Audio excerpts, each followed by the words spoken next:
เข้าไปป้าเขาไปแล้วเขาบ่ไปแหละขึ้นฮอดป้าโอ้อย่าไปเถอะอย่าไปเถอะขึ้นฮอดอย่าไปเถอะยืนนำลูกเด้อใครแม่ไปลูกก็ขึ้นฮอดคือกันพี่น้องเอ้ยเพิ่นว่าให้ขึ้นฮอดป้าสันเห็นกับเจ้านี่งามบ่ผู้สาวงามบ่แน่เขาอยู่บ้านอยู่เมืองจังซี่ตัวเองอยู่ป่านบ่งามเอาใส่กระเป๋าด้วยเอาปล่อยใหญ่ไปทุ่งน้อยน่ะเอาทุ่งเยอะเอาเนี่ยนี่ขย่างเอาขย่างมันพี่น้องโอ้พี่น้องเอ้ยนางติ๊กเอ้ยสารภาพเลยมื้อนี้ว่าบ่ให้บุญรถมาจะเฮ็ดแนวใดพี่น้องเอ้ยบ่าวนำข้อคำปรึกษานำทุกคนเด้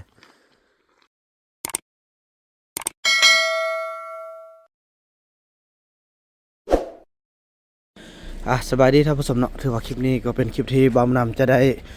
พาแขกเนาะไปส่งเอาพี่น้องพอต้องเหลืองเนี่ยอยู่เฮือนท่าเด้อไอ้เฟื่องไปส่งนำไอ้เด้อไอ้คุณเนี่ยบ่ไปติโอเคเฮือนท่าเด้อสุดยอดเดี๋ยวไอ้มาพี่น้องเอ้ยเขาเจ้ากะขอบใจ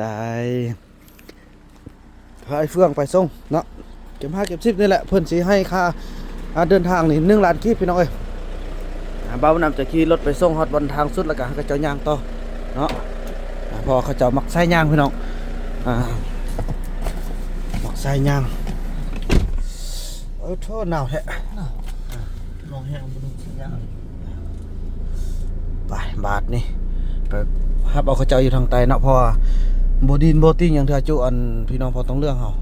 นี่แหละพี่น้องคือว่าแล้วเขาอยากไปยามใดเขาก็ไปจังซั่นแหละแต่ว่าแขกเขามีรายการเขามีเวลาของเขา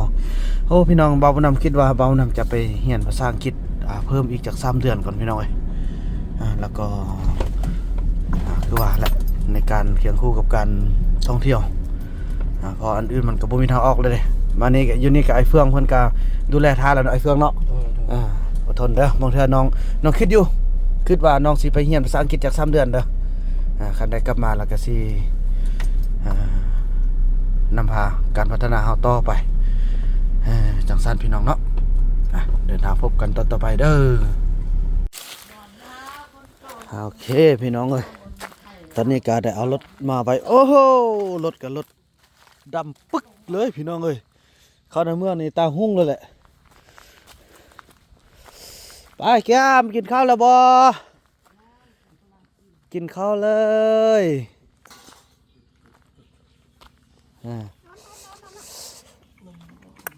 มาฮือเฮาตี้กินข้าวแล้วก็ขึ้นรถไปนอนละโอ้มีกระด้งนี่มีไข่อันภาษาต้องเลือกอันจะไหนก็ไข่มาเนาะกินไหมกินฮอดลูกบ่เนาะเดินละเนาะมาลูกมากินข้าวลูกนะมันนั่งแล้วนี่ลูกล้างถ้วยนึ่งข้าวสุกข้าวแห้งมันเยอะมันละได้ทักบัดนี้เต็มสักเป็นบ่เต็มเหรอมากินข้าวกินน้ำแล้วก็แกมเดินทางก็บุกไปมีแต่ว่าบัดขึ้นรถแล้วหัวผู้ใดไปหรือบ่ไปเฮาจะกำหนดเขาเจ้าบ่ได้นะจุดนี้เขาอยากไปเขาก็ไปเขาจะอยู่เขาก็อยู่จังซี่แหละ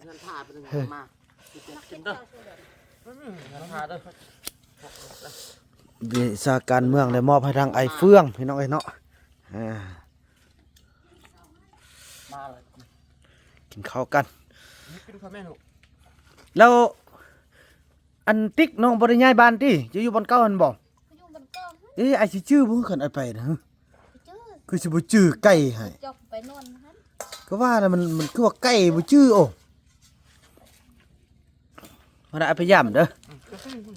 กินโทนกินข้าวกินน้ำแล้วก็ค่อยว่าเดินทางตอนต่อไปเนาะพี่น้องเอ้ยจังซี่แหละวิถีชีวิตของเขาเจ้ากินข้าวแล้วก็สิออกเดินทางไป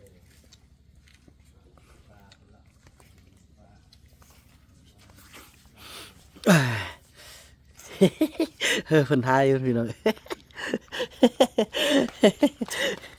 เอาลูกจอมกินข้าวลูก ย่างบรรลุสงอย่าง หนูซื้อเนี่ย อันนี้เป้าเขาเอามาให้หนึ่งบ่เลือกเอาไม่อะไรเลือกเอา อันนี้นี่เอาไว้ใช่พอเอาไปยังคุณบอกเลยเอาไปพ่อเอาไปหนังไว้บ้านเนาะลูกเอาไปให้เด้อ มาบรรลุเขามาตอนช่วยล่ะเอาไปซื้อเบียร์พักกินในบันเทิงก่อนเอ้ยขอดมาสุกก็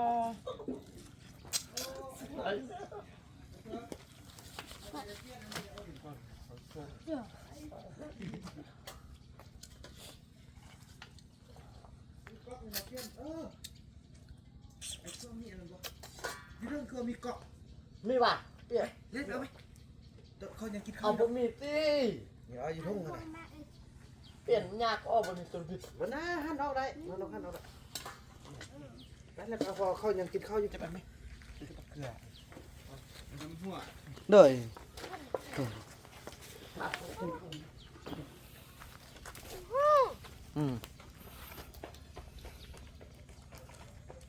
อกินข้าวอิ่มๆเด้อ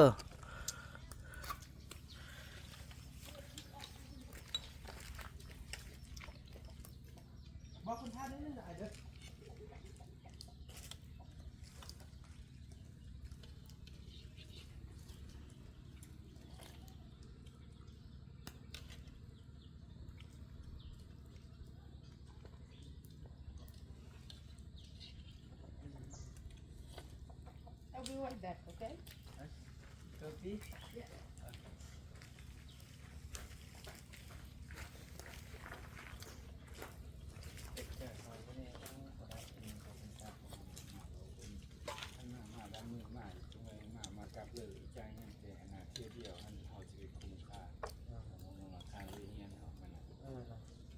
บอกแล้วว่า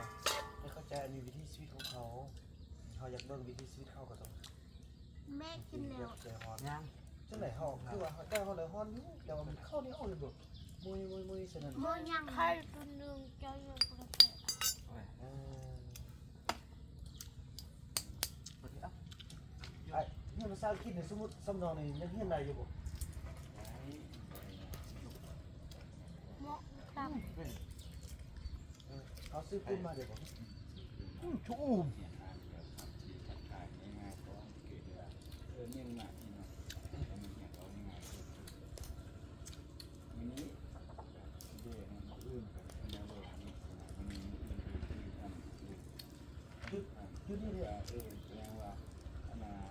สบายดีส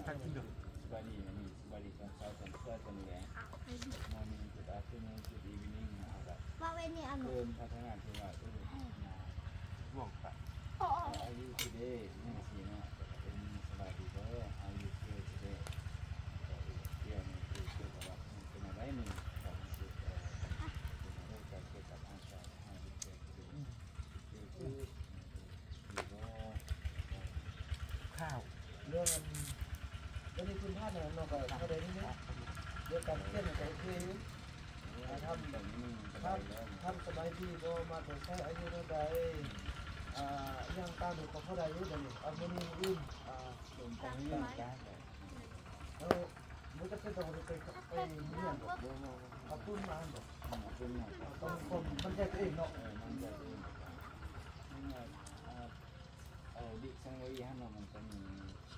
อังกฤษลาวอังกฤษมาเอาตรงนั้นมาคอยอ่านเห็นศัพท์เนี่ยตัวนี้ให้มีตรงนี้ต้องเหมือนกัน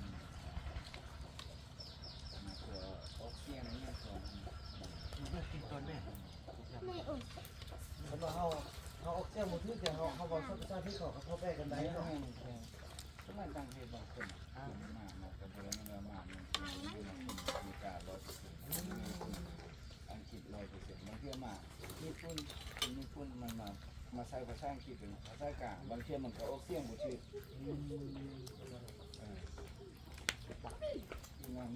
มีเด็ดแล้วแล้วนี่ไม่เห็นหรอกตอนนั้นยัง2 อันเนี่ย ก็ย่างมันเราซื้อมา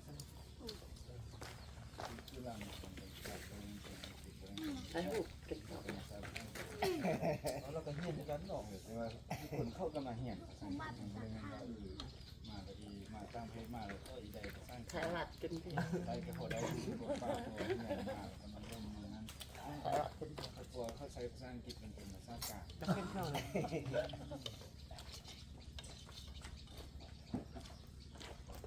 ไอ้เริ่มเรียนภาษาอังกฤษแต่ปีไหน เอ็น ไอ้เหียนไอ้มาเหียนได้มาเป็นปีช่วงพัน แตกบอก ช่วง5 ไอ้เหียนอยู่ทางขู่ก็ไอ้เหียนสร้างกิจกรรม ไอ้เรียนแต่ปี สี่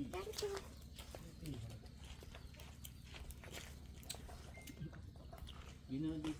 they not the name they call friends friends class. Friend class? Yes, they like to repeat. And they Oh, they yeah, in English friend then they call class. friend class. Oh, They like to be friendly, you know. they're very friendly. Yeah, I see. เพราะภาษาอังกฤษเขาจะเอื่นเป็นมันเป็น Yeah. มันเนี่ยคือหมู่เพื่อนฮักแยกเอื่นเป็นมันมักติดมักยุ่ง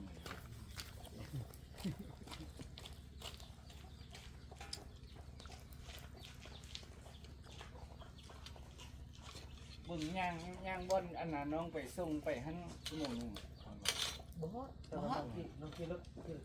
ไปส่งเลย ฉะนั้นเรากลับมาไอ้พวกเราบอกฉะนั้นเรากลับมาเราจะเดินย่างมาหอดพีมันจะไปชุ่ม เอาเนี่ยใส่เข้าไปหน่อยมอบเด้อเอาฟังเด้อเนี่ยกับเบิ่งเขาคิดเลยเบิ่งเขาดู ว่ามันจะไปกลับมาเขาอยู่บางทาง ไปมานี่ เขาส่งเขาจะอยู่คนต้นนั้นเขาไปกลับ แก้มเครื่องเอาขึ้นรถเลยลูกเอาขึ้นรถเลยเอาเครื่องขึ้นรถเลยเครื่องขึ้นรถเลยพุทธชีอันนั้นน่ะลูกจอมเลยอยู่นำแม่นกเด้ออยู่นำแม่นกท่าเด้อ ไปเด้อปูเด้ออยู่บ้านเด้อ ลูกมุกอยู่นำจอมเนี่ยหรือว่าเลือ อยู่แม่จ้อมแหละบ่ไป อยู่พี่เป็น มื้ออื่นพาไปเที่ยวอยู่เปิงบุญอยู่หั่นน่ะ เออ อื่นเด้อมื้อหนาวค่าที่มัน ได้เพราะเข้าได้เพราะอีนู่นแท้บ่ถ้าเมื่อก็ได้ถ้าเมื่อนำลูกก็ได้เด้อเราโธ่ เบิ่ง ซื้ ก อ ล้อง ไป ได้ เบิ่งเด้อซื้อไปเบิ่งเนี่ย ได้เบิ่งกล้อง ซื้อไปเบิ่งเนี่ย smoking Oh not good เห็นว่า no smoking ว่าแล้วพี่น้องวิถีชีวิตของเขาเนาะ จะปี ประมาณบ่ฮู้ อืม บอกว่าเพราะเขาเจะเกิดอยู่ป่าสิ so ไอ้วัด he also don't know ไอ้วัดเอ้ยเกียมไปเกียมเครื่องขึ้นรถไป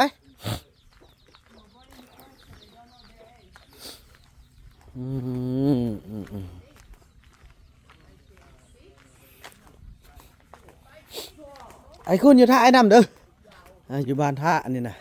โอ้ยนางติกเกียมโดยบรรดาไปทำการมาไอ้นำไอ้เอาเงินให้นอ อันนี้หูจักเลยได้อพี่น้องเอ้ยไปส่งไอ้ซุนี่ก็ได้โทรศัพท์หน่อยหนึง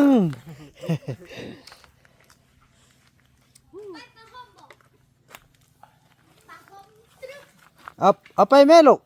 เน่าก็เอาไปเลยตัวใดผ้าห่มลูกน่ะ เอาเป็นไฟก่อนสักกัด อืม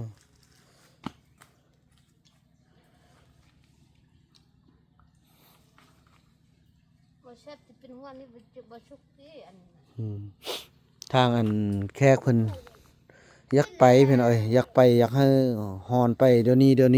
วนี้ก็9:21เนาะก็เข้าใจอยู่ความฟ้าวแต่เขาเจ้าบ่เข้าใจว่าความรู้สึกของพ่อต้องเรื่องเฮาเนาะคือเขาอยากไปยามใดเขาไปพี่น้องเอ้ยเนาะเฮาจะบังคับเขาบ่ได้นี่ก็ถือว่าสุดที่แล้วเขาเจ้าแต่งอยู่กินแล้วก็ให้เตรียมเดินทาง เรื่องเกมเครื่องเอาปลาห่ม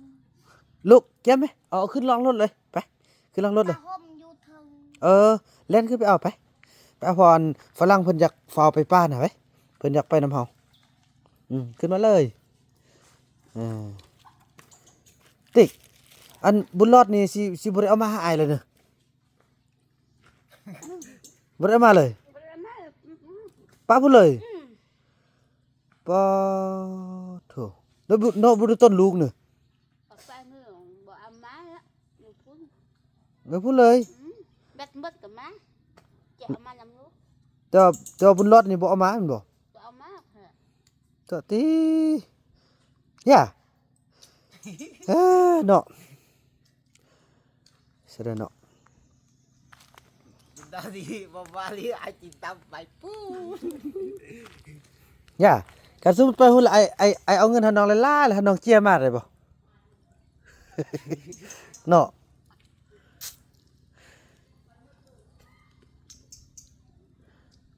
มีแต่ว่าน้องสิมาซักแบตนั่นบ่ โอ้ยที แต่ว่านั่นได้ก็บุญรอดนี่ครับอยู่ป้าเลยคันสมมุติว่าอันนั้นเด้สมมุติน้องอยู่ป้าเรามื้อนี้พ่อคิงแม่มิดเราเฒ่าเราแก่เราตายเด้ซะได้แล้วน้องสิอยู่ไสน้องสิอยู่ซ่องแม่ลูกอยู่ป้าหั่นโอ้เท่ได้คักบาดนี้น้องบ่ยันมีคนรักน่ะอยู่ป้าน่ะคนเขารักก็ เขาบ่รัก ตัวอยู่ผู้เดียว เฮ้ยจะชุบกบมีติดกบเดียวหันป้าบ่ได้ทำนำนายพลังลืมบ่มีเนี่ยบ่ได้ไป เฮาแท้อยู่ๆไปกินข้าวกับไปนำกันเนาะสองไอ้น้องเขาเนาะน่า สติไม่มีฮะไม่มีเดี๋ยวบ่ไปเนาะอยู่นี่เนาะอยู่นี่เด้อเท่าแล้วไปโอ้ยไปบ่ได้เมื่อยอยากกินแนวลูกสิซื้อให้กินอาศัยไอ้คูนนี่แหละไอ้อยากไปปากอ่ะพาไอ้ไปกับมาไอ้เอาเงินให้เนาะ เอ้ากินเบียร์นี่อิ่มแล้ว อิ่มแล้วโอ้เธอ กินต้องนึงก็บ่อิ่มเทื่อเนาะไอ้ คงน้อย เออ เครื่องเต็มหมด เกียมเลยเครื่อง กินให้เองเด้อคงยังหวานนะสิเอาให้ อื เอา ม ไปเปล่าเนี่ย โอ้ เอาไปอันนี้ บุญรอดให้บ่มีโอกาสได้มาอยู่อีกแล้วพี่น้องเอ้ยนางติ๊กเอาไปไว้พุ่นละสารภาพมื้อนี้แหละ คลอดลูก เอ้ยพี่น้องเอ้ยเนาะขึ้นฮอดลูกว่าซั่นเฮาก็ขึ้นฮอดคือกัน ไอ้ก็อยู่หม้อ แท้บุญรอดก็อยู่มอคือกันเต็ง ไอ้อีติ๊กแย่แล้วเป็นแม่แล้วไว้ นี่แม่นเอาไว้ เอาไว้ลำแม่ยาไว้แม่ยาเออ อีติ๊กเนี่ยเลยแกะปะไว้ฮั่น เออ คือตีกายคือมานี่แล้วไว้กันแยกไปฮั่นไปมาชิ้นเลยไปตีแม่ฮั่นลูกกับน้องบุญรอดอูฮั่น แม่ว่าก็ทอดลาน โอ้ ทอด มันอยู่นำแม่เฒ่ามิตรซื่อๆพี่น้องเอ้ยเนาะแน่ไอ้บุญยงมาแล้วเครื่อง โดยไปนุ่งได้ลูกเด้อเออโอ้ยว่าสิซื้อตองเด้อมาให้เขาเจ้าเบิ่งบ่นั้นก่อนเขาไปสิเอาอันตองเด้อไปตัดผมให้อียงเด้นั่นน่ะพี่น้องเนาะคลิปนี้บ่าวน้องขออนุญาตจบคลิปกันส่ำนี้ก่อนแล้วก็ว่ากันใหม่ในคลิปต่อไปเนาะคลิปนี้บ่าวน้องขออนุญาตกล่าวคำว่าสำบายดี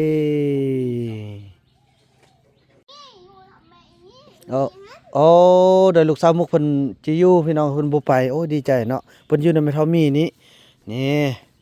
มาครั้งนี้ก็โอ้เพิ่นโอ้บ่ลอนไปมันเมื่อยบ่ลอนไปพี่น้องนี่คันเขาเจ้าแบบว่าเขาเมื่อยเนาะ เมื่อยไปไล่กับเมื่อย อืม ขาปวดแค้น ไปปักกัน มันอยู่นำแม่อีนี่นั่นแหละทำพอหันกับแม่อีลูกหัน อืมโอ้ยพี่น้องก็ดีใจเนาะที่ว่าลูกสาวมุก แม่กับพ่อ อันนี้เป็นคำตัวหรือว่าคำแท้ลองเบิ่งก่อนเนาะ ไปพ่อแม่ไปกับบ่ดน อืม ไปเบิ่งที่ชายแห้วชื่อๆกลับมา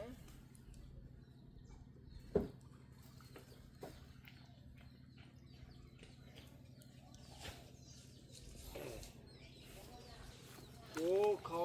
มีอันนี้จักน้อยก็เอาหือนำอีกแพทกินแด บ่ตัวบอกกันน้องนกละ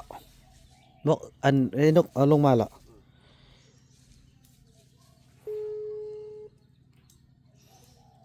น้องกำลังขอกินพี่น้องเลยเนาะฮัลโหลน้องโดยอันนั้นเอาของกินมาให้แม่ทัพแพทย์หน่อยเด้อเอาลงมาตอนนี้เลย ไปบ่ฮ้อนยอก แม่นน่ะครับไปเถอะ ไป ขึ้นรถไปติ๊กมาขึ้นรถอันฝรั่งท่าแล้วไว้ พลังท่ามันหอบพลังฮ้อนจะไปน่ะเขามีเวียก เขาจะหายก็ ไปวันอื่น เขาจะหายแล้วพี่น้องเอ้ยเพราะเราฟาวน้องเอ้ยโดยสบายดีแม่นแล้วทงละ100,000กีบเด้อสนใจจากท่องเจ้าเดี๋ยวนี้แค่เขาฟาวแล้วพี่น้องเอ้ยสิกลับแล้วสั่นไปลูกไปขึ้นรถไปแก้มขึ้นรถขึ้นรถเลยโอเคขึ้นรถว่าจังใดก็ไอ้ go in the car go in the car โอเคไปพ่อไปขึ้นเลยนายพลังบุญฟ้าไปเพิ่นอยากไปส่งอีพ่อไปเอาขึ้นเลย บอกบ่วัดเด้ ไอ้นู่นแห่เขานอนนี่เด้อมันจริงน่ะ พ่อลูกบ่ไป เพิ่นอยู่นำอีนู่นน่ะสัตว์นี่เนี่ยยาเด้อเนาะบ่ได้เที่ยวมาหาลูกกันเนาะ ไอ้นู่นน่ะ แล้วลูกเด้อบ่ได้อีพ่อมาเด้อบายโอ้ยแล้วอันอยากได้ยันระบอกแม่นกเด้อแม่นกคาสิไปขึ้นรถเลยลูก คือมันคม ไปแม่ทัพแพทย์อันบ่นึงอันนั้นโอ้นางติ๊กแม่พี่น้องคนเครื่องไปติ๊กของไปติ๊กต้นถือว่าบุญรอดนี่บ่มีโอกาสแล้วพี่น้องเอ้ยจนอันแม่มิตรจนคันว่าจนอันเสีย เอาหยัง ก็สวรรค์เยอะแล้วพี่น้องเอ้ยเนาะ คุณแม่ มันสำชิเว้าบ่ได้แล้ว เอา โอ อยู่เสื้อคุณแม่ ้ยนางติ๊กเฮ็ดจังได๋เนาะ พูดเขาปากแม่พูดมันแบบหมด หมดอัดไป ขึ้นรถเลยอันนี้นี่ฮะเด้อมื้อนี้ลูกนกลงเอาของกินมากินเด้อซื่อๆเด้อแม่เด้อซื่อๆเด้อซื้อลูกเด้อบ่ต้องไปใส่เด้อแม่เด้อมาทายานยังละนี่อีมี่ไปฟิงไฟแล้วอูลปุตเตอร์ไปเข้าไปป้าเฮาไปแล้วเฮาบ่ไปแล้วขึ้นฮอดป้าโอ้ยอย่าไปเถอะขึ้นฮอดอย่าไปเถอะอยู่นำลูกเด้อหากใครแม่ไปลูกก็ขึ้นฮอดคือกันพี่น้องเอ้ยเพิ่นว่าให้ขึ้นฮอดป้าสันเห็นกับเจ้านี่อีมี่ก็อยู่นี่ล่ะไปมี่ไปทุ่งน้อยนี่ โธ่ หัน คันอันชมพูมันแล้วก็เอามาเด้อไปขึ้นรถเลยถือว่าบุญรอดนี่บ่เข้ามาแล้วเนาะอยู่ป้าเลยเนาะไปไอ้วัดไปมาไปเลย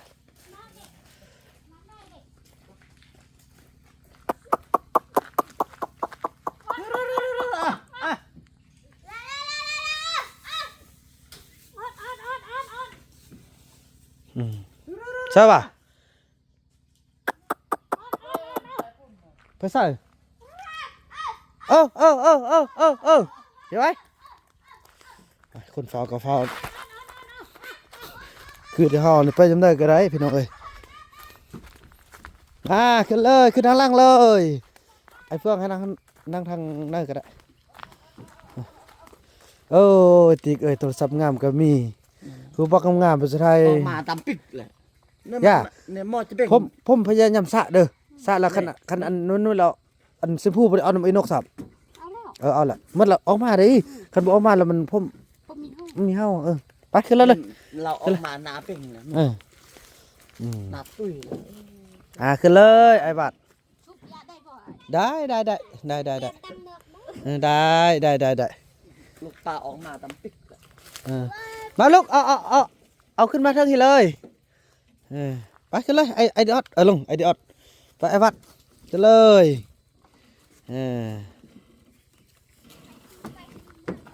ไปขึ้นเลย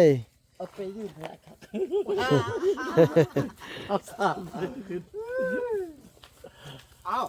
เดี๋ยวไปชื่อเอาเหล้ากับจักนี่จักกอกจักมืออื่นคอยจะฝากไว้มืออื่นคอยจะฝากมืออื่นคอยจะฝากไปมืออื่นคอยจะฝาก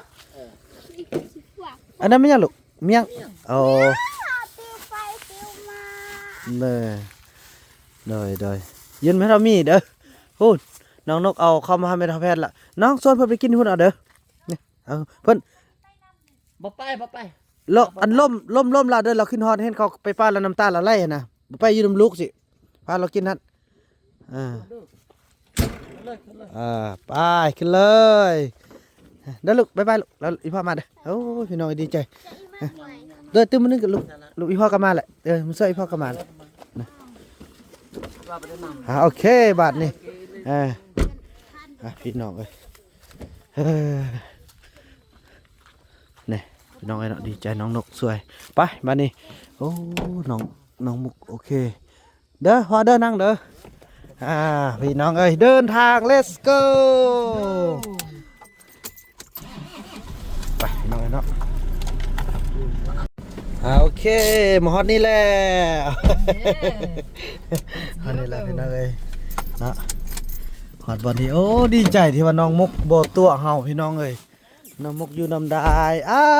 ลงฮอดนี่แล้วพ่อไปอันนอนอยู่อันกุมมองท่าลูกเด้อเรามื้ออื่นบ่มื้ออื่นลูกดองมื้อลุกขึ้นไปหามื้อพอไปนี่พอไปนอนนี่ก่อนเนาะมื้อคืนนี้นอนนี่มื้ออื่นขึ้นมาแล้วก็นอนหั่นขุดมันท่าลูกเด้อซอกกันยังกินท่าลูกแล้วมื้อแล้วลูกก็สิขึ้นไปหาเจ้ามีเจ้าอีลูกเจ้าอีไปบ่มือ ไปมื้อไปหาแล้วเด้อลูกพยายามเด้อแล้วเขาได้เอาไปแล้วนึ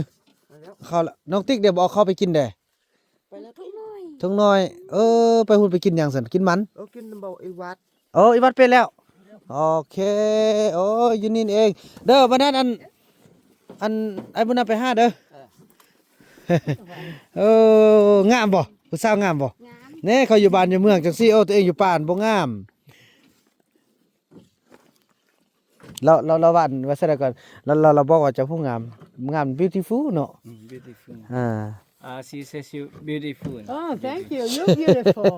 You're beautiful. เป็นนั่นร้อน And the puppy comes. บอกเราว่าน้องสิกลับไอ้น้องสิกลับละอันน่ะลอยเปร้อนร้อนหน่อยโทษ and then he will carry the ride Up the mountain. And what about this? นี่แหละไอ้หาเงินไว้แล้วก็ฮอดยามเขาเจ้ามากับเป้เขาไปกินหาอยู่หากินจังซี่แหละ so these are the money for the Do you want to give it right now? Yeah? no later for the he get the money from YouTube or from the people here and then he buy ride put in there when they get from the jungle they come back walk there and and then they keep to them Take it and then they take to the back jungle to the jungle. they so the Bunam he is the It's heavy. helping a lot for the He's trying to lift it. สู้ๆเด้อลูกยงเด้อบัดไอ้พ่อพยายามเด้อลูกเด้อให้พ่อพยายามบ่ฮะบ่ฮะ เฮ้ย บ่ Days they don't wear. ใช่ได้เนี่ยบ่ให้พ่อพยายามเด้อลูก บอกพอไปย่าแม่ บอกพ่อพยายามเดี๋ยวว่าเอาไปสักยอดเนาะแกงหัวพี่น้องบ่ให้พยายามบัดนั้นก็ลูกมีเวลาก็เอามาให้พ่อเด้ออยากกินข้าวกินน้ำ บ่ได้ขาดแล้วบ่ได้ทุกน้อยบ่ได้ แบกเลยพ่อ แบกเอา เด็กยอมสบายเลยแหละ เลย แม่เอาใส่ปากเลย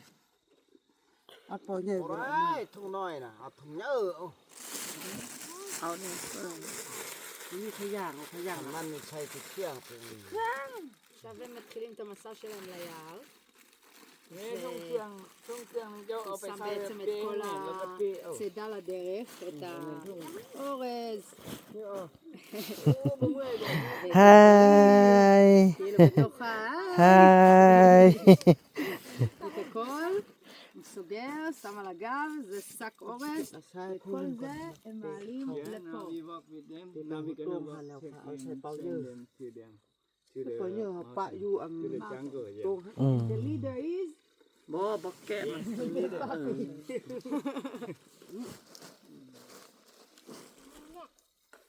the little puppy.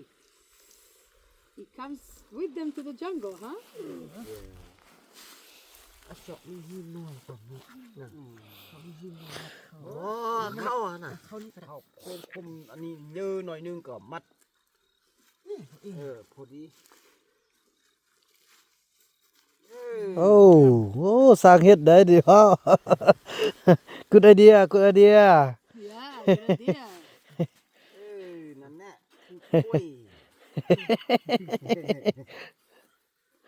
Wow. ใส่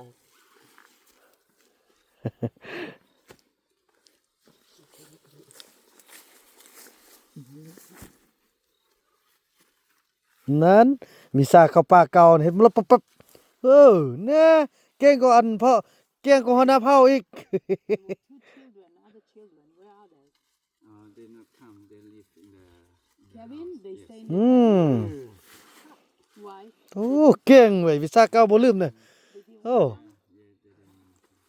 โอ้เก่งเนาะโอ้ไอ้เฟืองนี่สุดยอดเพิ่นน้องเอ้ยโอ้ตะกี้เขาป้าเฮ็ดนั่นนี่น่ะไอ้โอ้เก่ง So now, but now he will go back to take care of The them. children, because I remember two other children that were there. I will And- wake up the bed without. ได้แม่น Yeah, yeah, they didn't ได้แล้วก็ come with. Oh, โอเคสู้ๆเด้ออายงเด้อลูกเอ้ยบัดนั้นมายามพ่อนำแม่นกแดพ่อจะส่งไอ้เฟืองไปแล้วก็บัดนั้นฮอดแต่ตีนภูพี่น้อยแล้วก็กลับเด้อบ่เด้อไปท่าลูกอยู่อันกกมะม่วงเด้อเด้อลูกไปหาเด้ออันนี้แท้สิไปนำนั่นติอันนำอีกติข้างนอกนะ ไปเนื้อไอ้ เด้อโอเคบ๊ายบายแล้วเจอกันเด้อแล้วเจอกันพี่น้องโอ้พี่น้องเอ้ยนางติ๊กเอ้ยสารภาพเลยมื้อนี้ว่าบ่ให้บุญรอดมาจิเฮ็ดแนวใดพี่น้องเอ้ยบ่าวนำขอคำปรึกษานำทุกคนเด้เอาเงินจ้างไอ้คุณเฮาไปเอาบ่ โอเคได้เด้อเดินทางปลอดภัยไอ้น้องไปท่าอยู่บ้านเด้อไอ้เฟืองเด้อเทคแคร์ดีๆได้เด้อเอาไม่งั้นเราเบิ่งไอ้เบิ่งเอ้ยเด้อโอ้พี่น้องเอ้ยบ่าวเฟืองก็ได้มาช่วยอะไรเอาว่าเนาะก็ถือว่าไปฮอดแต่ตีนภูบอนที่เฮาปลุกเฮือนหั่นเนาะแล้วก็จะ3คนก็สิกลับมาพี่น้องกลับมาแล้วก็สิแม่นย่างไปพุ่นเพราะว่ายังอายเพิ่นก็ล้มแล้วเพื่อบ่ให้ให้เวลามันตรงหั่นนะพอได้เฮาได้บุกโฮเทลไว้2คืนแล้ววันนี้คันเบานำมารับเอาเวลาเขากลับมานี่มันจะไว้พุ่นแล้วเราสิบังคับให้ไปโรงพยาบาลหรือว่าไปทางอื่นมันจะทางนี้นี่ถือว่าบ่เป็นแต่แผนสมมุติว่าปกติเขาเจ้ามาทั่วสิเนาะมันต้องได้จ่ายเป็นมือสินะแล้ววันนี้เบิ่งความคิดของเรานี่แบบว่าอยากทุกอย่างต้องเร่งให้มันไวแล้วก็อยากประหยัดเวลาที่สุดหั่นนะแล้วอายเพิ่นว่าสันน้องบ่ต้องมารับอาจสิพาเพิ่นย่างเพื่อคันว่ามาฮอดไวก็ซำเราสิเปลี่ยนแผนสิไปนอนทางอื่นแสดงว่าสิได้เป็นหลังจากที่ไอ้คิดไล่แผนทั่ว2มื้อจะได้เพียงมื้อเดียวซั่นอ้ายก็คือเพิ่นก็เว้าเนาะเฮาหาเงินเฮาตามแผนทุกอย่างต้องตามแผนจะไวหรือช้าก็ต้องตามแผนแสดงว่าเราผู้หญิงนี่เราก็แบบอยากย่างต่างพี่น้องมาเมื่อคืนนี่ก็หายกันเด้เนาะหายกันเป็นว่าเส้นทางขี้ร้ายย่างต่างแบบบ่พอใจอีหยังนะให้จะได้เส้นทางเนาะมันก็คือว่าแหละเฮาก็จังได๋มันเป็นเส้นทางก็จำเป็นแหละเฮาเฮ็ดบ่ได้เด้พี่น้องเนาะก็เข้าใจอายเพิ่นอยู่จังซั่นพี่น้องเบาน้ำก็สิขอเดินทางกลับก่อนโอ้มาฮอดอีกครั้งเนาะรถเฮาก็ได้แข็งแรงเด้อมาฮอดนี่อีกครั้งละขอให้แข็งแรงวันนี้ปีกายนี้อันนี้คาดแล้วได้พี่น้องจะได้เปลี่ยนมาเนาะคลิปนี้บ่าวนำขออนุญาตจบคลิปกันซ้ำนี้ก่อนพี่น้องถ้าว่าบ่าวนำผิดพลาดประการใดขอโทษขออภัยนั่นที่นี่ด้วยเนาะที่จริงแล้วบ่าวนำเป็นคนจริงใจอันใดก็คือถือว่าเว้าความจริงแหละพี่น้องเอ้ยการมาส่งครั้งนี้มื้อบ่าวนำก็ได้ล่มดังอายเพิ่นแล้วว่าเฮ็ดซะได้เพื่อความสะดวกจากรถซิ่งพอบ้าน500,000เนาะเฮามาส่งไปจอดหันรับบัดกลับมาแล้วมาส่งเนี่ย500,000กิบเราบ่เอาพี่น้องเอ้ยฉะนั้นบ่าวนำมาเห็นเราบังคับไว้มื้อเช้าบ่าวนำต้องได้แล่นมาส่งนี่คันว่าปล่อยให้ย่างมากก็สิไกลหั่นนะอีดูต้นบ่าวนั้นก็แล่นมาส่วนเงินเพิ่นก็สิ5ล้านกิบให้ไอ้เฟืองนั่นแหละให้เฟืองมาไว้ซื้อข้าวซื้อน้ำไว้กินจังซี่แหละพี่น้องเอ้ยเนาะกินเวลาเข้ามาก็แบ่งกันไปจังซี่แหละ หาทุกแนวแหละพี่น้องในทางที่เฮาบ่มีทางห้าแล้วเด้เห็นเอาได้พี่น้องเอ้ยเบาน้ำก็จะอาศัยเบาคูณเบานู่นให้บ่ได้พี่น้องเอ้ยเนาะเบาคูณนี่สุดยอดเลยค่อยพาไปเก็บเอาภาพบรรยากาศมาให้ทุกคนได้เบิ่งนะพี่น้องเอ้ยจังซั่นแหละเพื่อพัฒนาการกินอยู่เนี่ยคันสุดนี้นี่นางมุกบ่ไปสิเอาคันเว้าความจริงซะคันบ่ไปแท้เราเห็นความสบายอยู่ทางนอกแท้ก็ดีพี่น้องดีใจนำสาธุเด้อขอให้น้องมุกอยู่ได้เถอะแต่ก็บ่ปักใจเชื่อเนาะ 100% พี่น้องเอ้ยทุกอย่างบ่มีหยังจะแน่นอนแล้วบ่เชื่ออีกแหละพี่น้องเอ้ยถ้าอยู่ได้ก็อยู่แต่สุดนี้คือคันว่าอยู่ได้แล้วก็โอเคเพราะกำลังเติบโตเป็นสาวอยู่ป่าอยู่โดดเดี่ยวพี่น้องพ่อแม่ไปหากินป่าตัวเองอยู่คนเดียวบางเทื่อนางก็สิขึ้นพูนลงห้วนกับเมื่อยแด้อหย่างต่างประมาณนั้นขอให้เป็นดังที่คิดพี่น้องเอ้ยเนาะขอให้น้องสำนึกได้ว่าอยู่ป่ามันทุกข์มันยากอยู่บ้านอยู่เมืองมันโอเคหั้นนะจากได้หยังเฮาก็พยายามสอกให้เอากำลังใจเขาเจ้าจาก3พี่น้องว่ากันต่อไปคลิปนี้บ่าวนาขออนุญาตกล่าวคำว่าสำบายดี